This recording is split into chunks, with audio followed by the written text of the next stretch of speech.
What would you think if police pulled you over and asked for a DNA test? One woman says it happened to her and she called NBC5 to investigate the suspicious stop. NBC5's Scott Gordon has been looking into the roadblock in Fort Worth.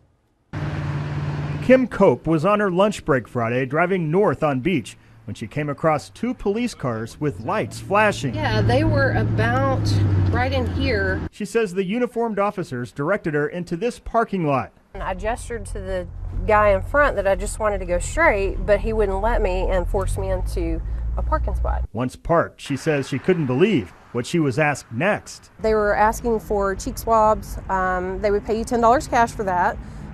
They would also, if you let them take your blood, they would pay you $50 for that. Or at the very least, she says, they wanted to test her breath for alcohol for free. It just doesn't seem right that you would be forced off of the road when you're not doing anything wrong. She says she felt trapped. I finally did the breathalyzer test just because I thought that would be the easiest way to leave. We asked Fort Worth and Haltom City Police about this. The parking lot is on the border of both cities, and each department told us they didn't know what we were talking about. So who was doing such a survey and why? We tracked it down to the National Highway Traffic Safety Administration. The federal agency confirms they're doing this in 30 cities across the country, part of an $8 million survey over 3 years to find out exactly how many drivers are drunk or on drugs.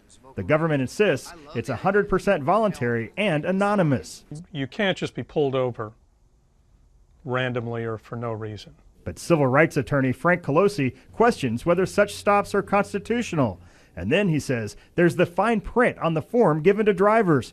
It informs them their breath was tested when they first stopped by, quote, passive alcohol sensor readings before the consent process has been completed. They're essentially lying to you when they say, hey, this is completely voluntary, because they're testing you at that moment. I don't know, it just doesn't seem right. It just doesn't seem right that they should be able to do any of it. I mean, if it's voluntary, it's voluntary. And again, none of it felt voluntary at all. Scott Gordon reporting there now. Fort Worth police are still checking into all this, but so far can't find any record of its officers being involved.